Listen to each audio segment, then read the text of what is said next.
that way. And in terms of political parties, which parties do you have right now in terms of, particularly what I would be interested in to know is that we see Congress was a hereditary political party in India, and we see that family politics in Pakistan, for example, politics is largely influenced by that, and it has quite influence over it.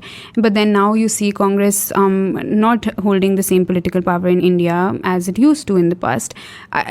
Maybe if you could talk about कि ये किस तरह हुआ, how does that family politics kind of die out, or जितनी extent तक हो गया, and what is the new politics kind of looking like?